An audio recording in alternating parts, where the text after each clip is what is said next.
Okay. And Ted, everything good on your end? Ted, you good? I'm good. We're live here. Quinn, hello.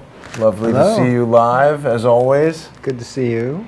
And we have a new guest with us today. This is a very serious topic we're going to be dealing with. Our guest is Ted Visner, and I'm just working on bringing Ted up with us here. And Ted, how are you, sir? Good, thanks. How are you tonight, Jason? Doing well. And we've got Quinn Michaels with us here. And Ted, Hello, Quinn. you've got a harrowing tale to tell us about the Child Protective Services. Is that correct? That is correct. Why don't you fill everybody in, because you and I have only just become acquainted today, and your story is quite remarkable. So please take us down the rabbit hole, as it were. Very good. I didn't have any experience with Child Protective Services up until around summertime 2014, and I witnessed my girlfriend's children being taken by the state without a court order, which is not, it's not the way to do things. People can't just grab kids and take them without an order of the court.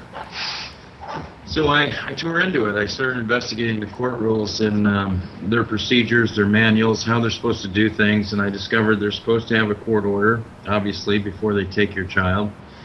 And I learned how the Child Protective Services works here in Michigan, in that, and I believe most states are the same in this regard, and that's the courts do not have jurisdiction over the child until the parent has been found to be unfit in a competent court of law, which means the adult needs to be tried for fitness, essentially, before the court has any real claim to jurisdiction over the child.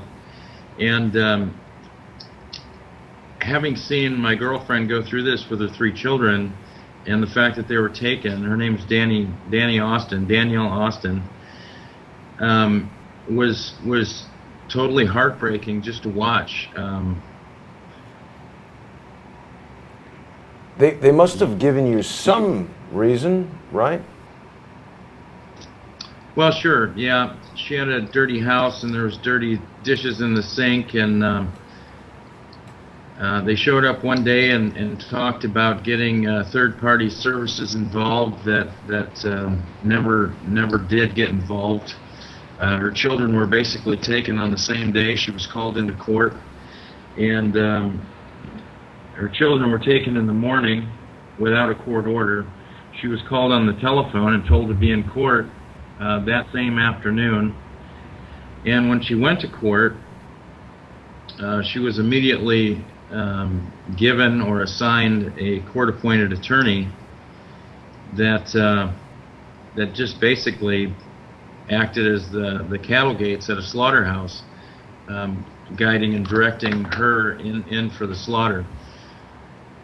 The way the child protective proceedings are set up to work lawfully is that the court needs to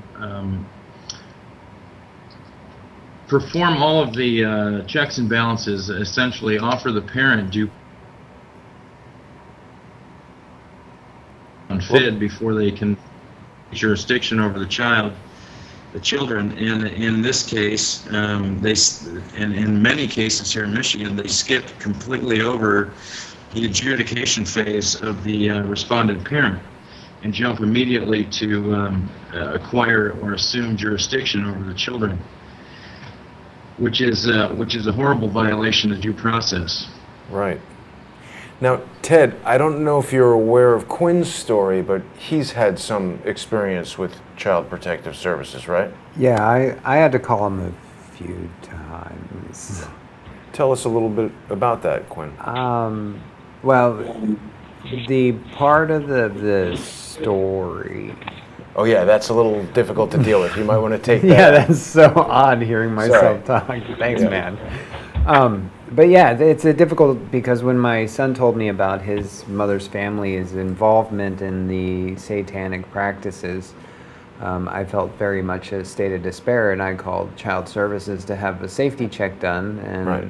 at which time they took me through the bases, took my name information down, took the child's name down, and said they were going to do safety checks and call back and start a case file because there was symptoms that were leading to me relaying to them that the child had been emotionally and or otherwise abused that they needed to look into, and they never called back, and I called them several times to not get return phone calls, and very similar situations of, in a state of despair, when you call and the procedures aren't exactly followed. Right. But those same people could make a phone call and have the police at my house for a safety check within minutes.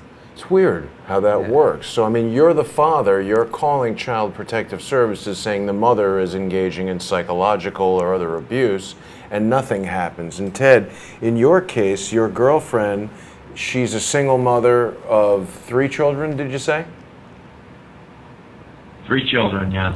So who contacted Child Protective Services? How did they become involved? Well, Child Protective Services only became involved after Danny went to the state looking for some assistance. At the time of the breakup, of the dissolution of the relationship between her and the abusive father.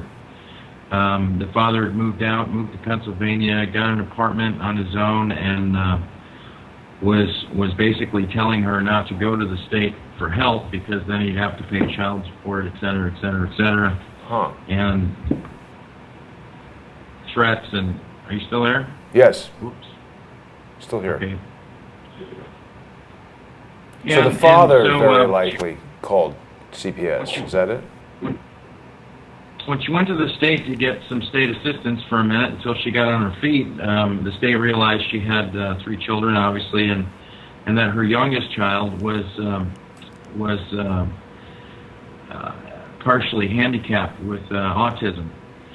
And it seems like almost immediately after the state figured out her youngest child was autistic, they changed their whole perspective, their whole scope, and what they were offering to do changed from help to the biggest hindrance I could ever imagine.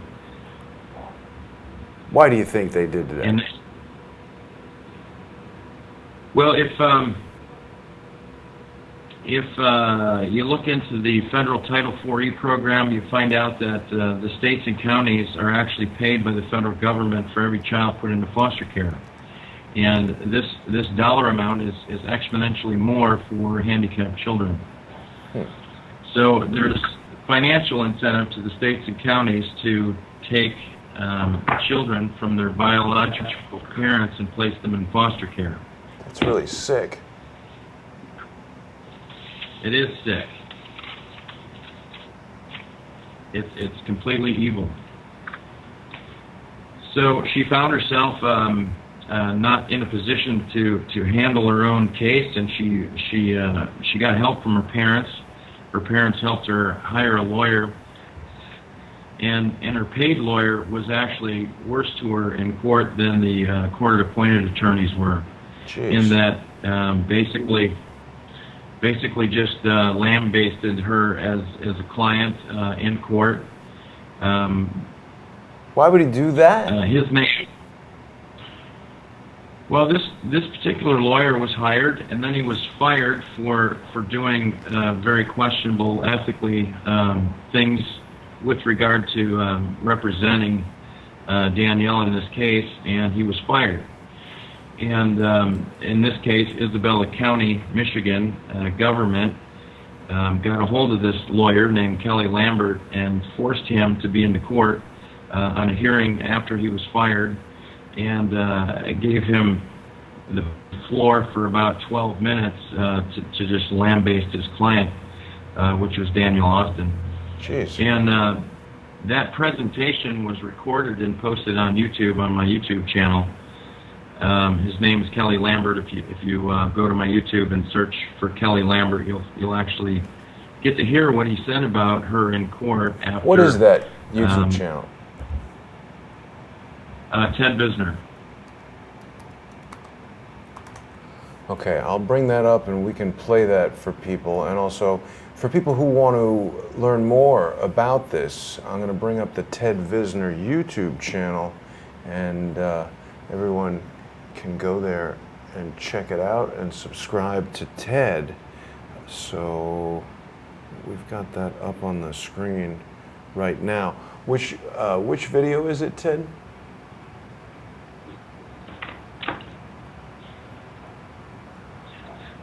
I'm on the channel now. Which one of these videos is it?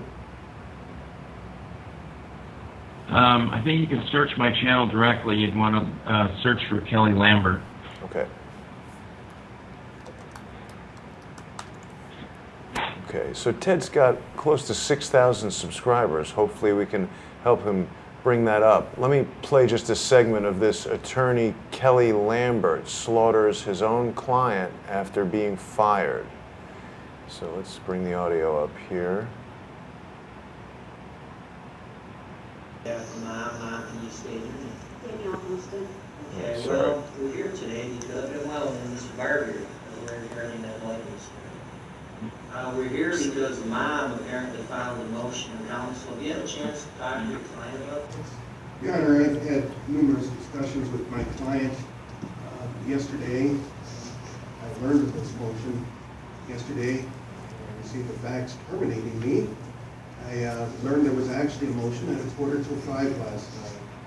Although we have had opportunity to discuss some of the content of the motion, which I just received this morning in the past, I have advised my client against it. I have discussed this in detail with my client, which raises a point actually as a procedural matter.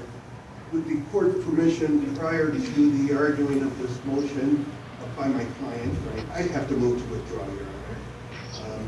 There's definitely been a breakdown of the attorney-client relationship here. My client has sought to terminate me more than once. This is the third time, frankly, all within the last week or so. She's failed to heed advice of counsel, and frankly, I'm disappointed. She was doing well in this matter during the dispositional reviews until about a month ago. She had parenting time.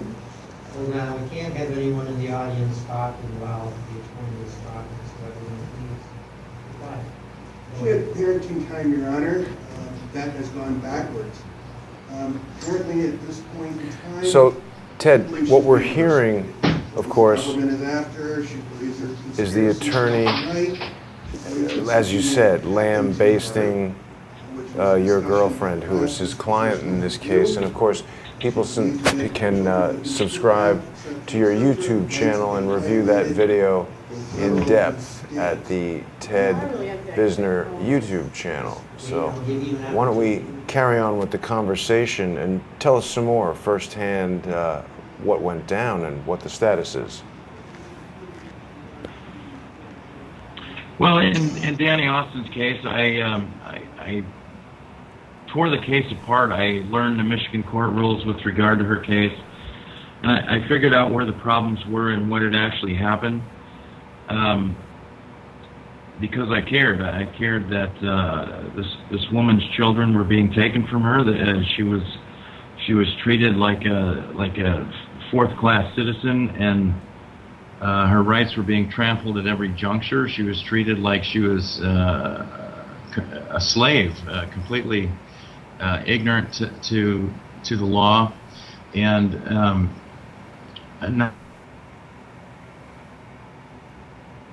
were just insane. In Michigan, people have the right to represent their own cases in civil and criminal cases in the court. Mm-hmm. It's part of the Michigan Constitution. It's Article 1, Section 13.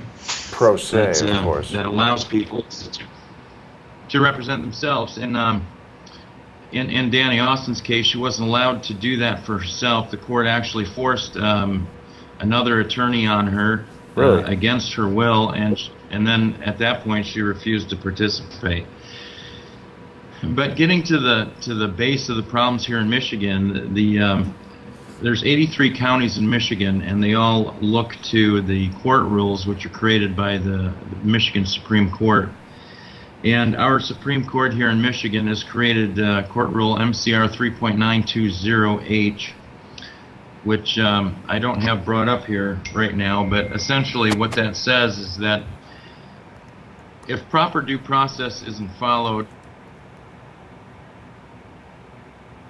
served in person 7 days before the hearing, giving her time to find counsel or prepare to answer allegations on her own. She wasn't given those 7 days. She wasn't served personally, and she wasn't served at all. Like I said, her children were taken on the day in the morning, and she was called on the phone and told to be in court later that afternoon, the same day. And this court rule says that if a respondent parent shows up, regardless of how notice was violated, how proper due process was violated, if the respondent parent shows up and participates in the proceedings against them, this court rule says they forever waive their right to object to the notice defects, which in these cases are completely terminal to the case itself. Wait, let me slow you down there, initiate Ted. proceedings against somebody. Let me slow you down there so I'm sure we What's that? understand this. Well, I want to make sure we understand it. So you're saying she receives no... Who contacted Child Protective Services in the first place? Do we know? Doctor. A doctor. Why? A doctor. What kind of doctor and why? Because her youngest child was underweight. Okay. Is she employed? She was not. Unemployed. Okay. So the doctor She was calls a stay-at-home mom. stay-at-home mom, and the father was not paying. Were you supporting the children? I mean, how did she get money to support these kids? Was she on welfare or something? No, the state wasn't involved. The estranged husband was providing before he moved to Pennsylvania. So he was providing money. Yeah, and she went to the state for help, and instead of getting help, they kind of poisoned. In order to get cash assistance in the state of Michigan, she had to get a wellness check on her youngest child, and she took her youngest child to her pediatrician here in Mount Pleasant, Michigan, and Michael was underweight for his age because he'd always been a failure to thrive.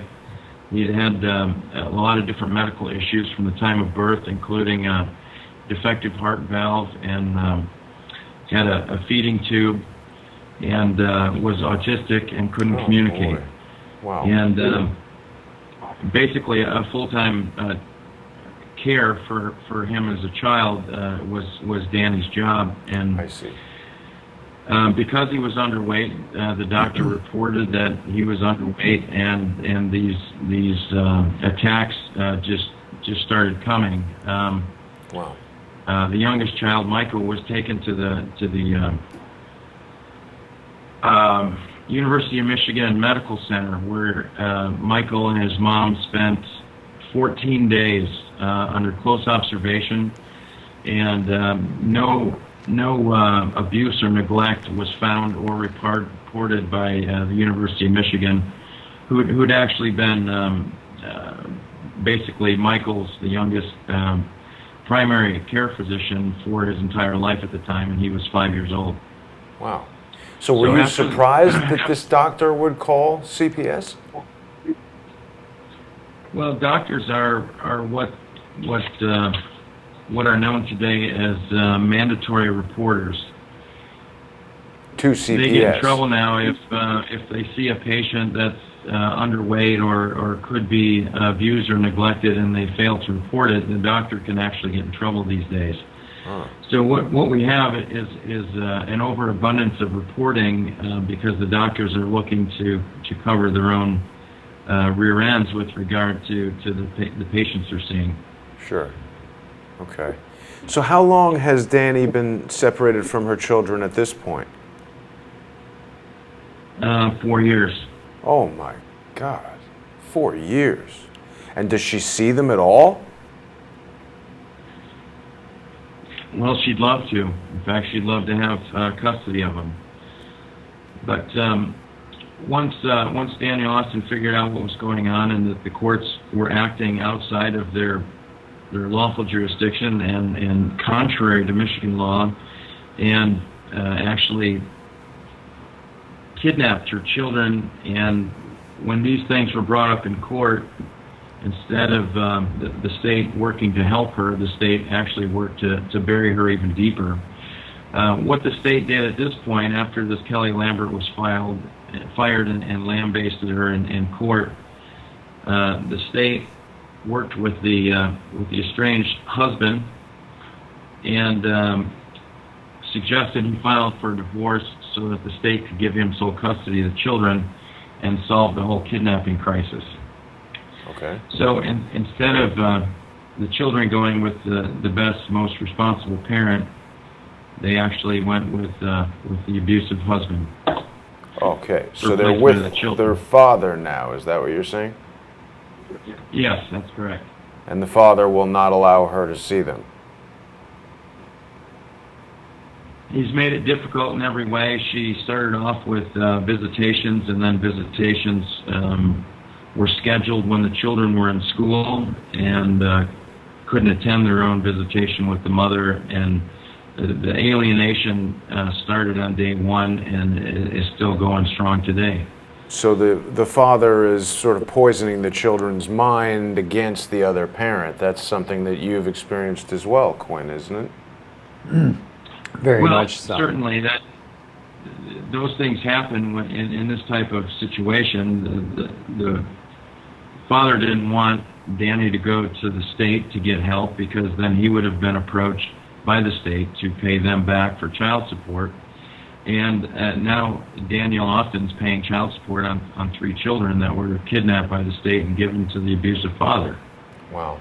You know, Ted, Quinn's son was kidnapped by his own mother, and Well, more like, pretty much, yeah. No, yeah, from birth as well. So it's not just like, you know, yeah, pretty much. so she's part of a cult. Yeah. She's Quinn's son's name is Trenton, and Trenton's mother is part of a cult. Basically, distanced herself from Quinn just as soon as she was pregnant, and has been, as you said, poisoning the child's mind against Quinn, just as Danny's ex-husband is, polluting undoubtedly her children's mind. How is her interaction when she has it with the children? How do they feel about her? Well, Daniel decided a couple years ago to not pressure the children into communicating with her. Not by choice, but out of a genuine concern for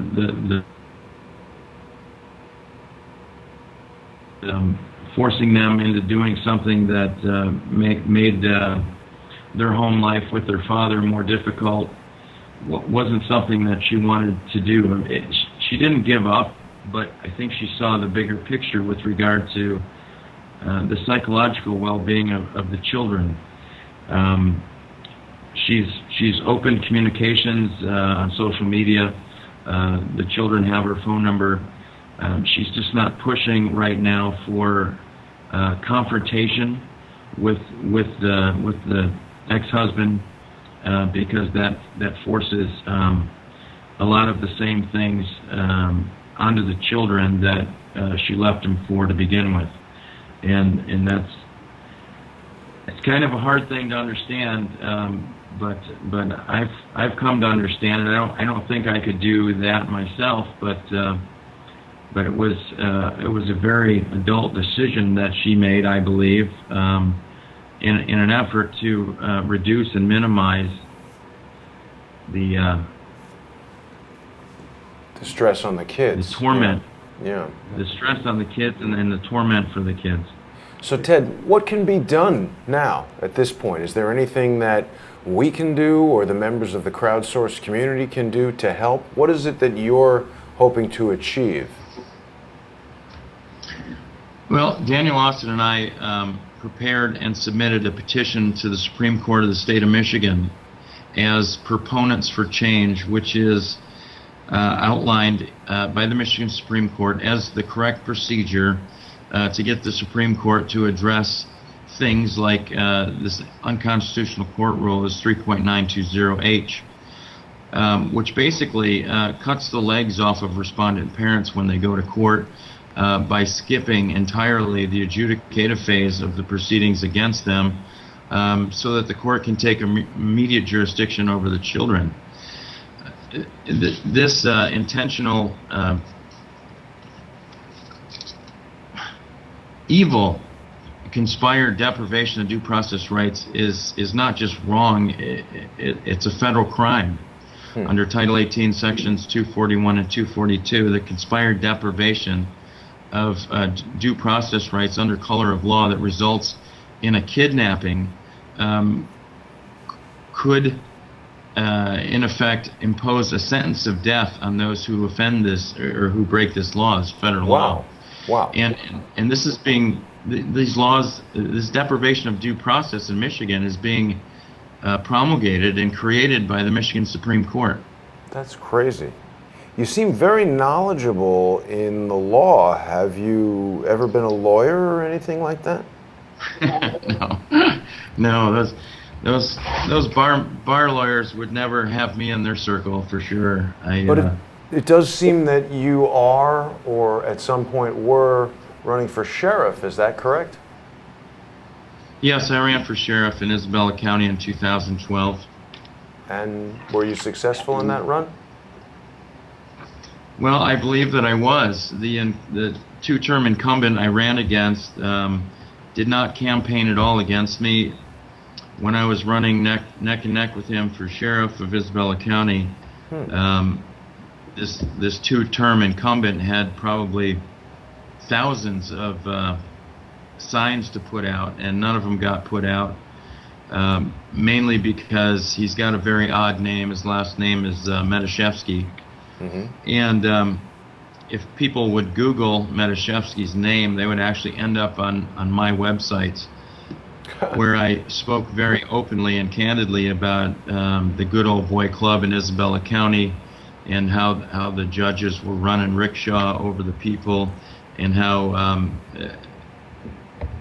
these things were being allowed to happen just because, you know, everybody in office knows everybody in office, and they're all scratching each other's back, doing each other's favors. This is one of the biggest problems in our country right now, Ted. And actually, this is one of the reasons why I wanted to have you on. I didn't know too much about the details of your story, but we're just hearing so many different stories of corruption, rampant corruption in the law enforcement sector, the judiciary. It's unbelievable.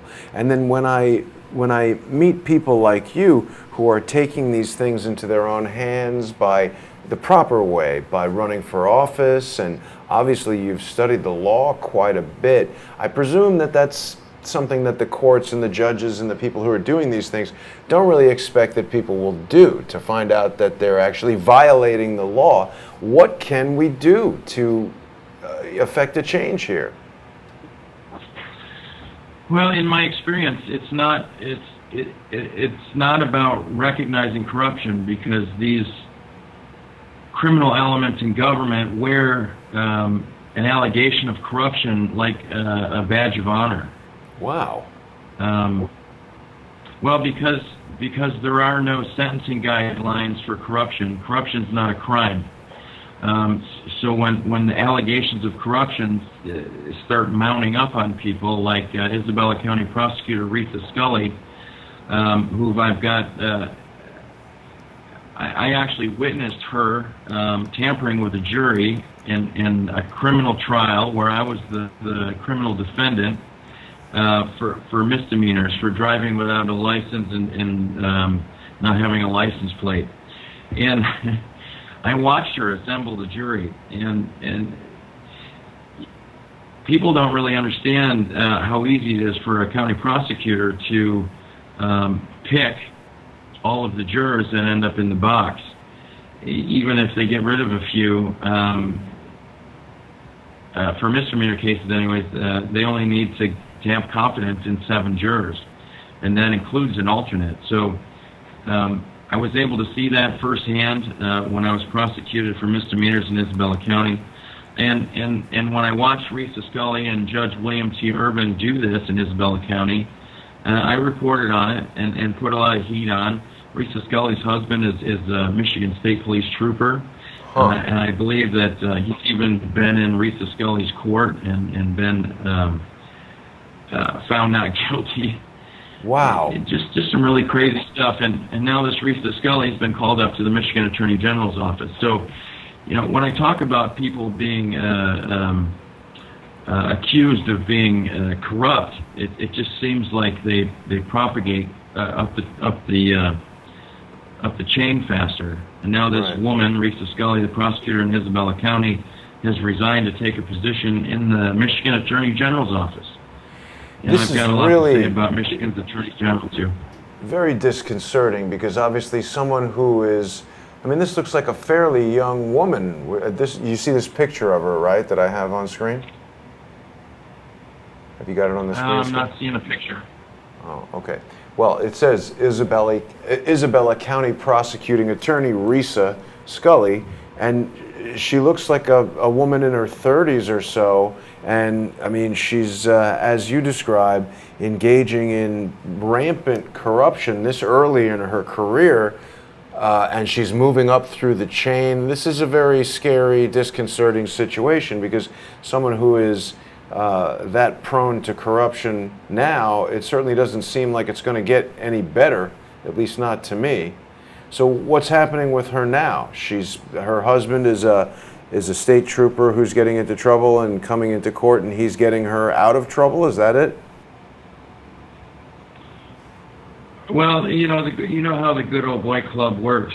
Everybody that's in the Good Old Boy Club watches the other's backs, and that's how it works. Favors for favors, and nobody in a glass house throws rocks, right? And these public officials are all in the glass house, and none of them are throwing rocks when they should all be throwing rocks. But you know, if you've got skeletons in your closet, it's really hard to cast the first stone, because it's going to come back on you tenfold, and that's what government has evolved to today. Everybody has dirt. Everybody has dirt on everybody else, and this crime and corruption is allowed to just, you know, creep along like hot lava running down the mountain. But it seems in this case that it's innocent children that pay the price. Yeah, it's innocent children. It's people wrongly convicted of crimes, forced to take plea deals when they're in their late teens, and then it comes around to bite them in the rear end again later when they pick up a second charge, and now they're facing multiple counts of whatever. Right. And the system needs to be revamped. I mean, that much is obvious. And yeah, I don't know where you want the conversation to go tonight, but it's pretty scary. And I have 4 children that have to grow up in this country, and I am not about to just sit here and do nothing while I watch my country disintegrate in front of my own eyes. Yeah.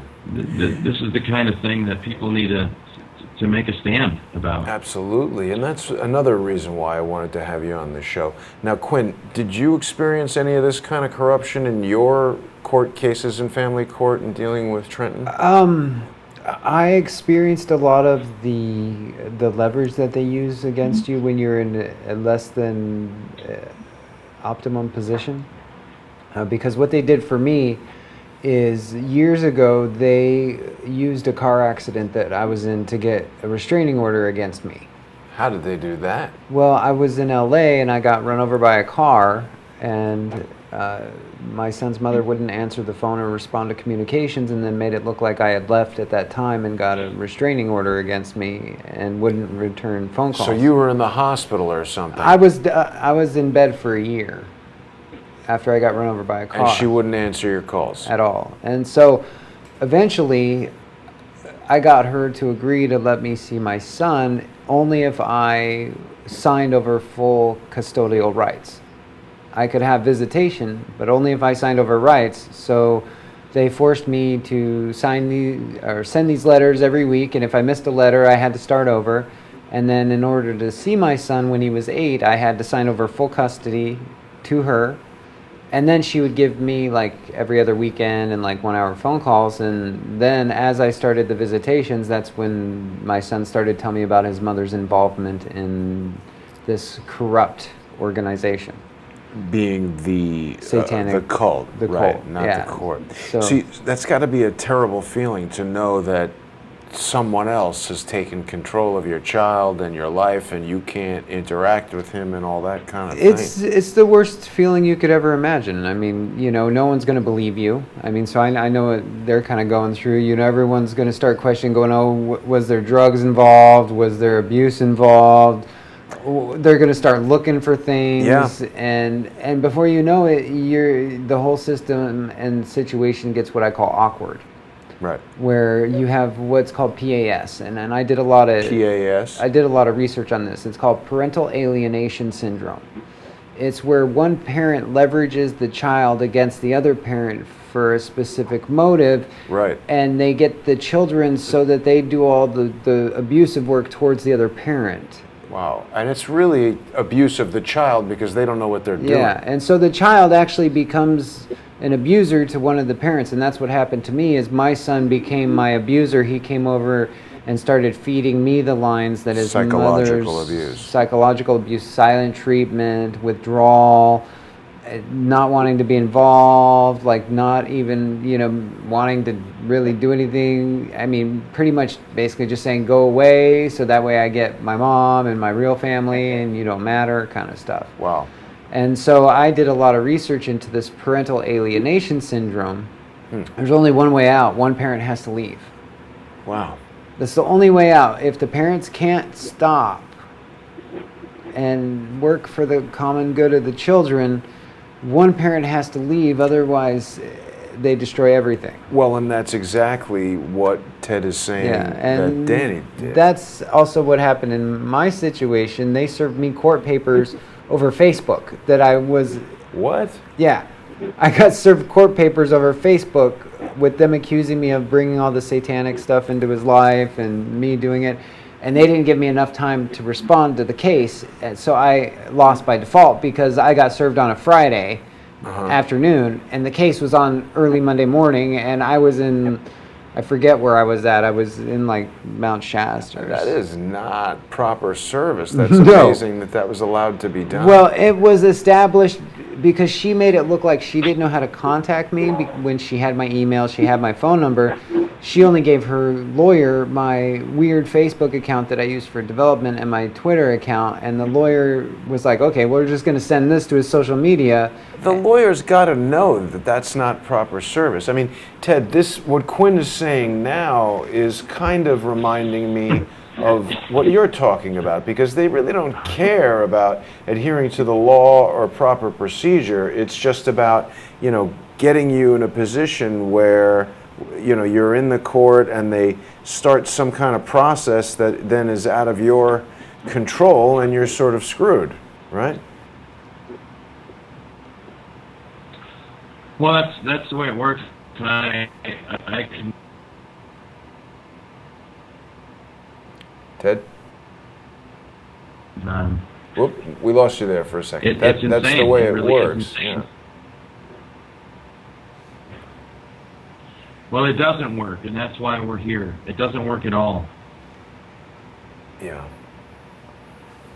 It's an evil system, and the lesser it of works two evils is still for them. evil. Right. Who's the them? The them are the network.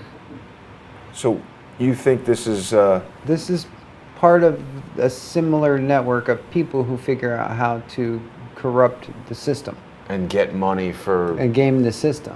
playing games with this woman's children. Yeah, and that's what happened to me because, like, I'm not gonna lie about it. On paper, it says I owe my kid's mom a lot of money because I'm like, you're abusing me, you're taking me through all this, you're telling courts that I'm crazy, and then at the end of your paperwork in courts, you're saying that you want me to pay your lawyer fees, but apparently I'm too crazy to see my own kid, but I'm sane enough to pay your lawyer.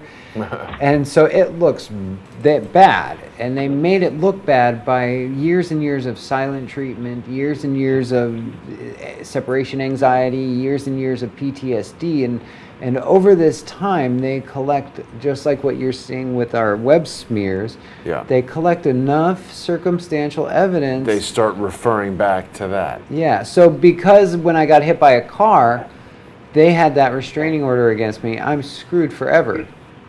Because it's pattern. It's on the books that Yeah. there was a restraining order, and no one knows what it was for. They just see restraining order. Oh, it's exactly like someone we know said, "Oh, hey, South Dakota police, Jason Goodman has a federal lawsuit against him, and he is a threat to infrastructure. And Here's a just report." those keywords become Hot enough. buttons for law enforcement, or And- they hope that it will. Yeah, because a lot of times they get on a case of like, oh, I got a good one. I got a deadbeat here. I can get him. Right. I'm going to be the hero. Right? And like my kid's situation, like I can't tell you how many weekends I spent with my own son going, why are you doing this to me? And he would say, it's the only way I get my mom to love me is to do this to you. Wow. I can't tell you how many weekends I heard a little kid say that to his own dad, which was me years ago, over years. I'd say, why do you keep doing this? I had to crush you. It drove me crazy.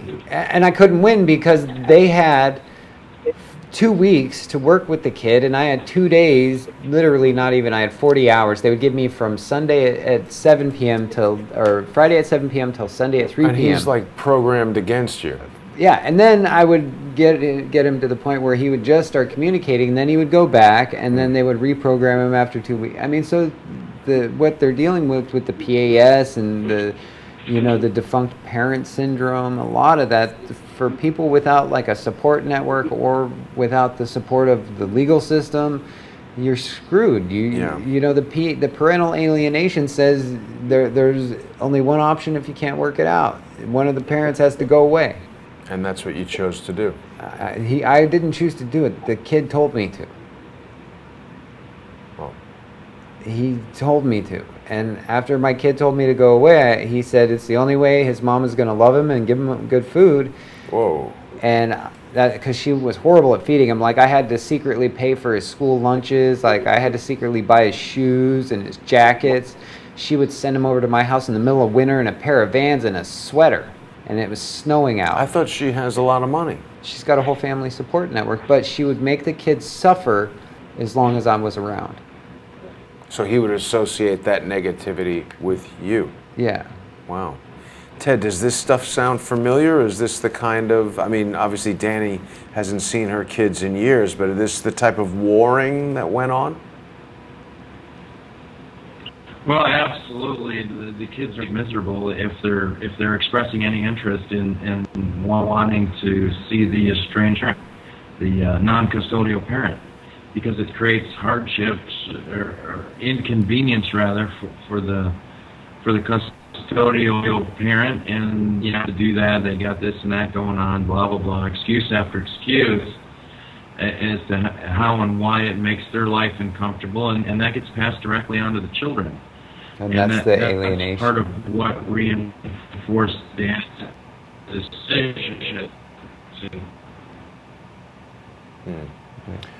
So, I mean, I come back to, I know Quinn's, Right.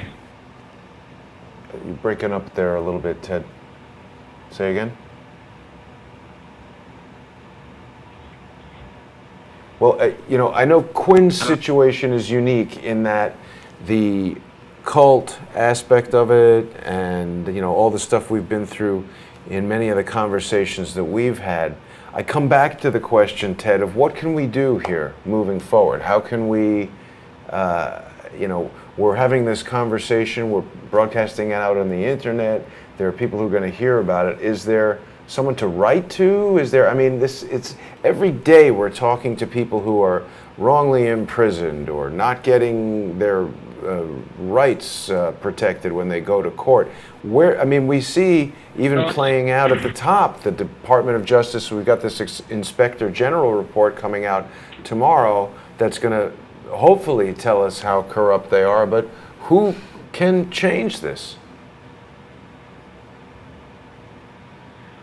Well, I've been working with a gentleman by the name of David Frank, and he's been working on a unity project in different ways, and we've been to answer and address what you're talking about right now. And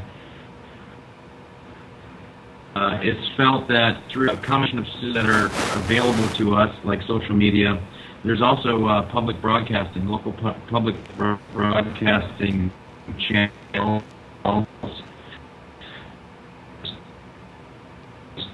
studios, I believe, almost.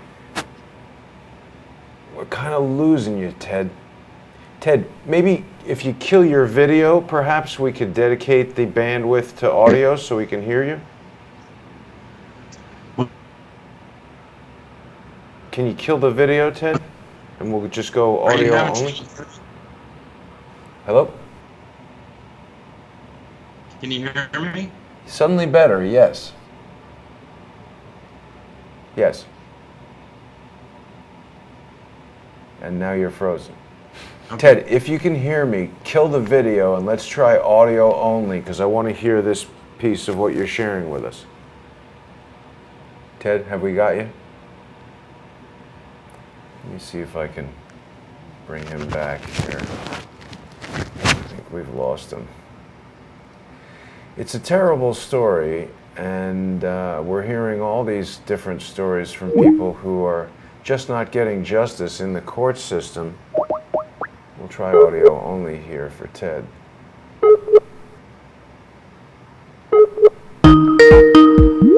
It's loud.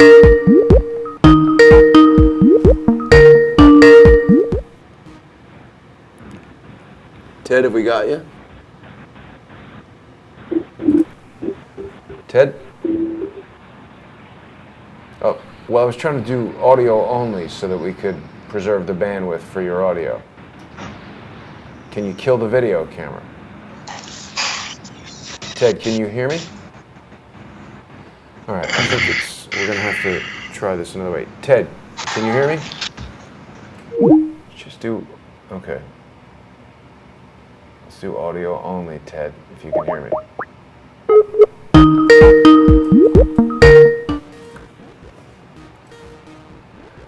I think we'll... Okay, Ted, try audio only. Do not activate the video camera, Ted. Can you hear me? Ted, you got me? Ted, can you hear me? Okay, I think we're gonna wrap up the stream because we've got some kind of network problem there. Yeah, it looks like you're losing connection. Yeah, definitely losing connection. So maybe what we'll do is, yeah, it's just going nowhere.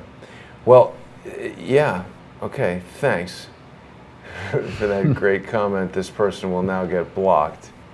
Ted is trying to share some really important information with us, and unfortunately we're just having a little bit of networking problem. But, The other thing that I want to point out that he said that, I want to stop listening to my weird earpiece. Yeah.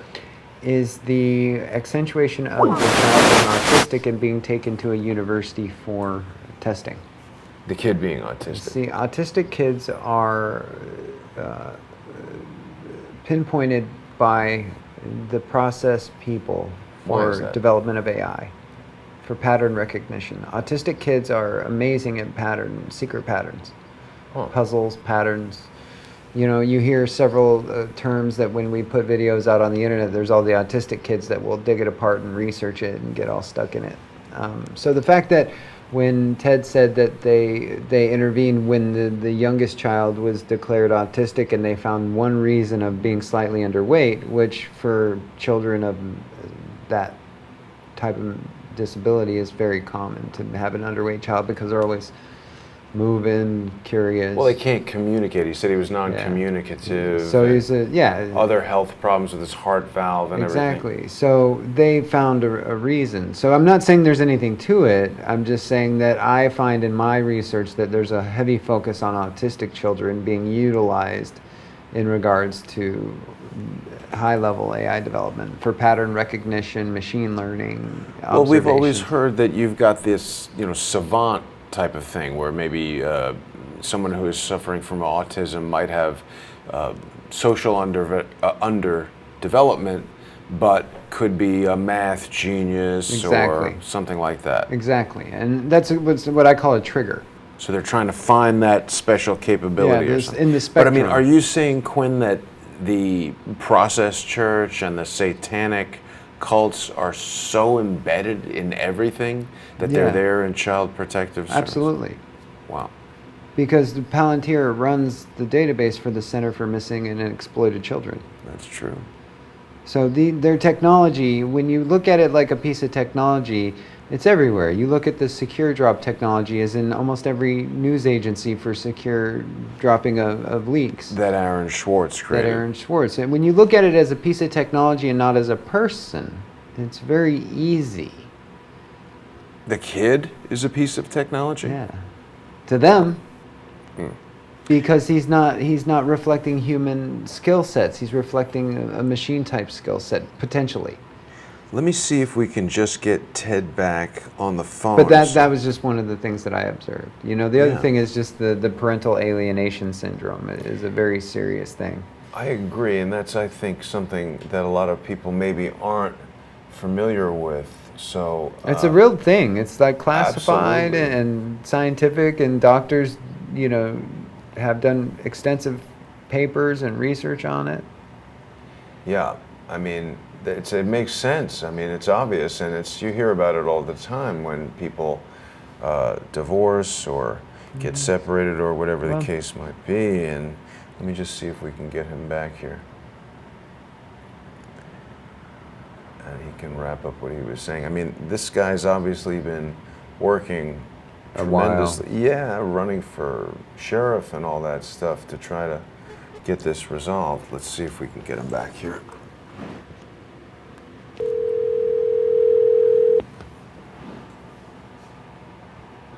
Ted Visner. Hey, Ted, it's Jason. How are you? Hey, Jason. So we lost Sorry, you I there. think I lost connectivity. No, that's okay. I was trying to just do audio only, so this will work for us. Why don't you wrap up what you were telling us, and maybe in the future we can do another broadcast if more things happen in the case and whatever. But what were you saying there before we got cut off? Where did we leave off there? I don't know where you guys lost me at. We'll just pick up wherever from the beginning then, of where the interruptions began. Well, we're talking about parental alienation, the acts of the custodial parent against the non-custodial parent with regard to allowing their frustration to enter into the equation when it comes to the treatment of the children, and for reasons that can only make sense to a responsible parent, and that wanting to minimize that type of hatred and exposure to those type of things, to work to minimize that for the children, despite your own discomfort with the lack of seeing and participating as much as you'd like in your own children's lives. It's been experienced here that even interactions on social media brings down the other parent to a level where fighting and bickering is taking place just because of Facebook communication. So Wow. it's really difficult for parents to maintain a decent relationship when their ex-wife or ex-husband are just being as evil as they can be and taking it out on the children. Yeah. One of the things that you had asked me before we got cut off here is how do we go forward? How do we move Yes. towards unity? And I introduced David Frank. He's in Washington State, and I believe he's in Washington State.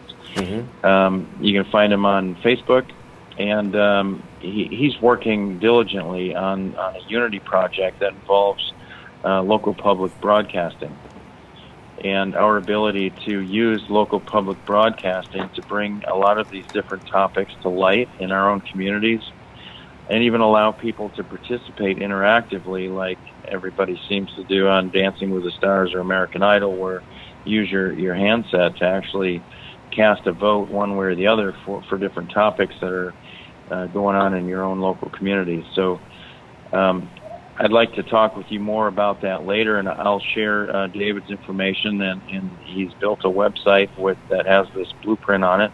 What is that website? It's excellent work. Oh, shoot. You would have to ask me.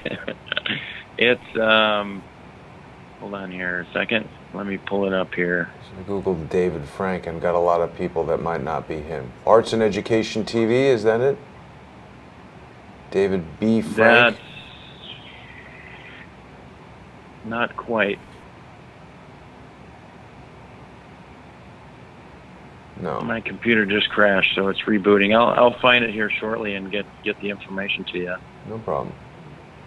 Okay. Facebook.com/David.Frank.77920. Oh. One Voice Now. One Voice Now? Yep.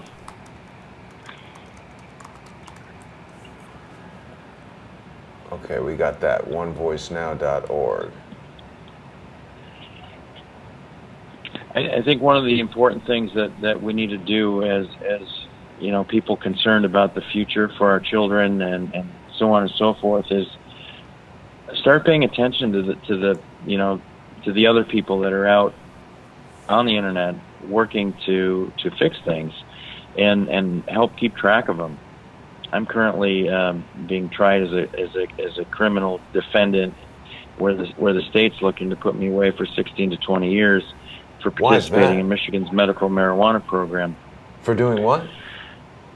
For participating lawfully in Michigan's medical marijuana program.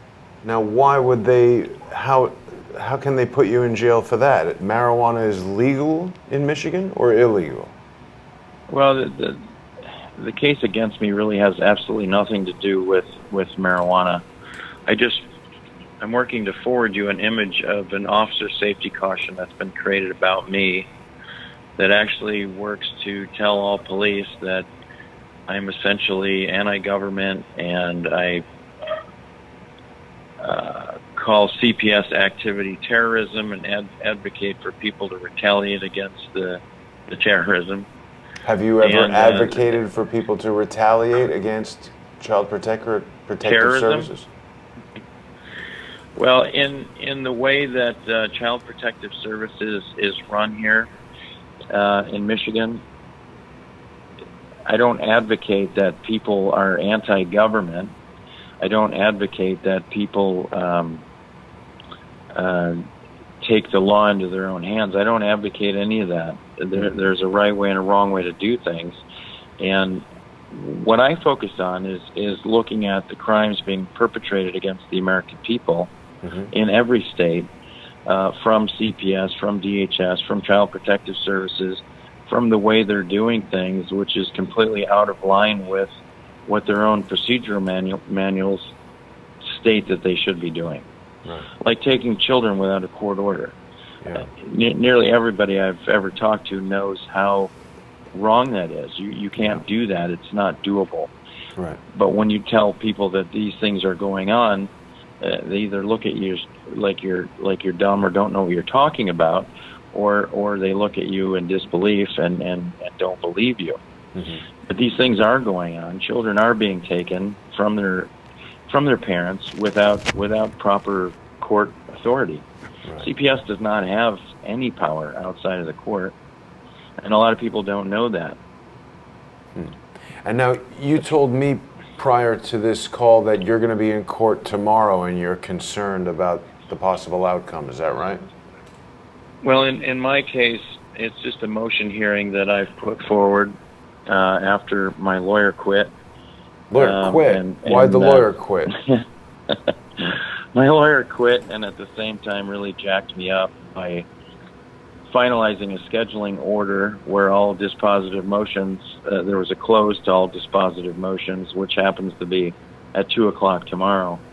And my lawyer set me up for a motion hearing for 2 o'clock tomorrow.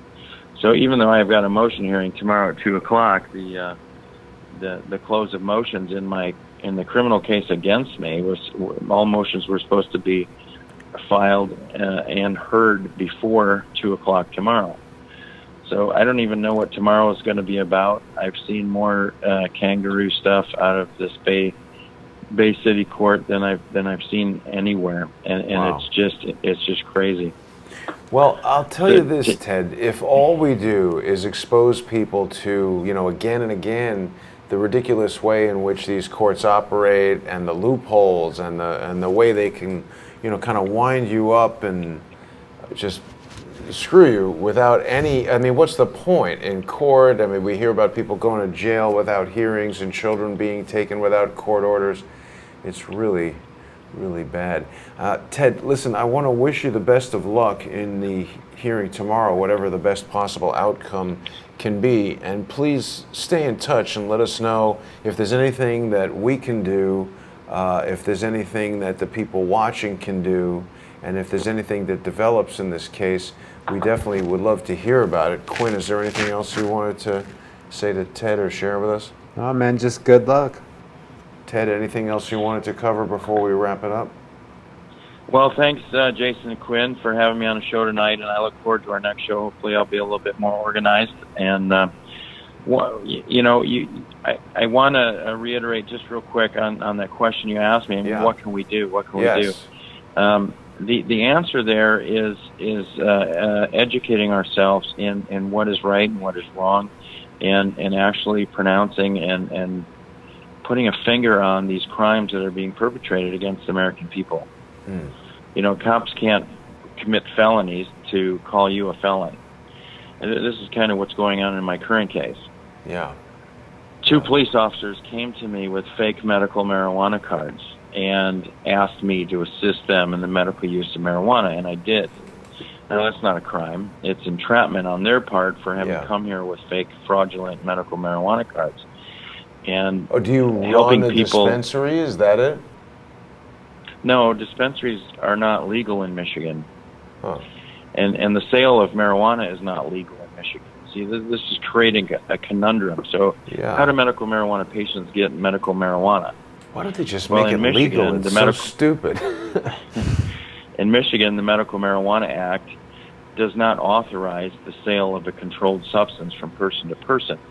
What our Michigan Medical Marijuana Act does is says that a registered primary caregiver may receive compensation for the cost associated with assisting a registered qualifying patient in the medical use of marijuana, and that such compensation does not constitute the sale of controlled substances. So in essence, what the Michigan Medical Marijuana Act allows caregivers to do here is assist other patients and charge them money for the cost associated with assisting them as a service. So the sale of marijuana in Michigan as a product is not authorized by law in Michigan. Michigan can't do that because they would be telling Michiganders to commit a federal felony, because it's on the federal level, it's still a felony to sell marijuana. It's a felony to sell controlled substances without a license. So that's how Michigan framed its Medical Marijuana Act, in that we're not actually selling product, we're actually selling services. And the services are assisting registered qualifying patients in medical Like a marijuana. co-op. So these cops are aware of this complexity, and they're able to take advantage of it to sort of screw whoever they want. Well, in the state of Michigan, medical marijuana has been legal since 2008. And the way the law is written currently, marijuana is not sold as a product. I already mentioned that. Marijuana isn't sold at all in Michigan. What is sold is a service that can't be taxed. And now Michigan is hungry for the tax money associated with the medical marijuana industry. So it's essentially strong-arming legislation into writing in the government here in Michigan as Big Brother that's going to collect all the taxes, and if you're not willing to pay taxes, you can't play. Huh. And they're doing that with the new Facilities Licensing Act. So even though the state can't, collect taxes on the services, they can charge businesses services. So now they're forcing everybody in this industry to be a business, whether they Charge want the to or not. businesses taxes, you mean? Yeah. Right. And then we got to pay for protection from the same government that's been waging war on marijuana for decades. Wow. It's quite insane. But yeah, anyways, helping people with court issues is what we need to do as a collective in our communities to help bring resolutions to more and more people. Right. Right. Going to court in support of others is just something that we should do. It should be considered part of our civic duty. And if we can lend a hand, we should be lending hands. Well, if there are people there in Michigan who want to do that, where can they see you at 2 o'clock tomorrow? I'll be at the Bay County Courthouse in Bay City, Michigan at 2 p.m. tomorrow for a 2 p.m. hearing. There's actually 13 motions on the docket to be heard. Most are motions to dismiss for various different reasons, such as the police committing 4-year felonies to acquire controlled substances via fraud, misrepresentation, and subterfuge.